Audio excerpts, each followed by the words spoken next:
Subscribe Romance and Marriage tujifunze. Kutana na Safia. Safia alikuwa ni mwanamke mrembo mwenye akili na upendo wa dhati. Aliolewa na Abbas, kijana mwenye mwelekeo mzuri na mwenye mapenzi ya dhati kwake. Walioana wakiwa na ndoto nzuri, lakini kama yalivyokuwa maisha ya ndoa, si kila kitu kinakuwa rahisi kama mtu anavyoweza kufikiri. Mwaka wa kwanza wa ndoa yao ulipita kwa haraka, lakini ndani ya moyo wa Safia ulianza kuzaliwa hali ya ukimya wa ajabu. Si kwamba hakumpenda Abasi, lakini kulikuwa na kitu muhimu sana kilichokosekana, nacho sio kitu kingine. Safia hakuwahi kulizishwa kabisa na mpenzi wake. Kila walipokuwa pamoja, Abasi alikuwa akiwahi kufika kileleni kisha kulala akiamini kuwa kila kitu kiko sawa, lakini kwa Safia kila usiku ulikuwa na ukimya mrefu na machozi ya kimya kimya.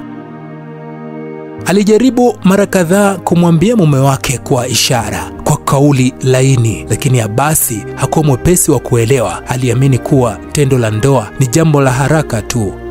Miaka ikapita. Safia akaanza kujiona mpweke japo yupo ndani ya ndoa.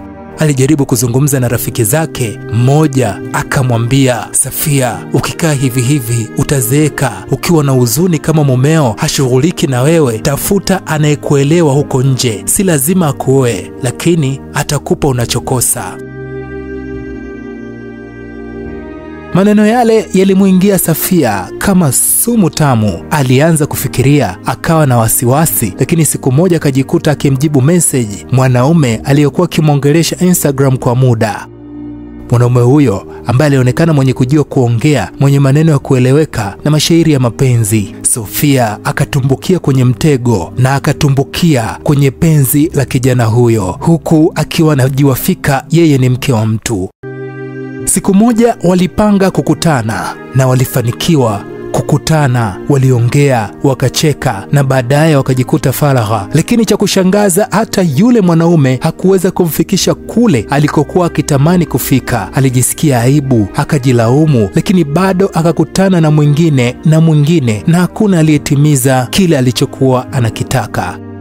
Kwa sababu Safia alianza kuzoea hali hiyo ya kutoka nje ya ndoa yake na wanaume tofauti tofauti. Siku moja Abasi aligundua, kwa sababu alianza kuona mabadiliko ya tabia. Simu ya Safia haikuwa huru tena mikononi mwake. Alipoanza kuchunguza, aliona jumbe mmoja na kutilia shaka. Hapo ndipo alipomwekea mke wake mtego. Siku moja Abasi alirudi nyumbani mapema, na kwa bahati mbaya au nzuri akamkuta Safia akiwa na mume mwingine sebuleni. Hakusema neno, alitoka kimya kimya, na baadaye akamwachia barua mezani akiandika, ulinyamaza kwa miaka, sasa nimeelewa kimya chako. Pole kwa yote niliyokukosea, lakini njia uliochagua ni sumu ya ndoa. Kama ungezungumza tungejenga, sasa sijui kama kuna cha kujenga tena. Safia baada ya kusoma barua ile alilia sana, baada ya kujua amevunja moyo wa mwanaume ambaye japokuwa hakujua namna ya kumfurahisha bado alimpenda. Pamoja na kuvunja na kuharibu ndoa yake, lakini hata kile alichokifata hakukipata kwa wanaume wengine. Hapa kipo kitu cha kujifunza. Moja ni kwamba ukweli huponya. Usikae kimya kwenye ndoa yako, zungumza hata kama ni ngumu. Usaliti hauponyi, kutoka nje ni kuongeza maumivu na si suluhisho. Jitahidi kusoma elimu ya mahusiano, soma, jifunze, angalia video za wataalamu wa ndoa ili kujifunza zaidi. Lakini mwili wako ni muhimu. Jifahamu, jiulize unahitaji nini na kwa nini.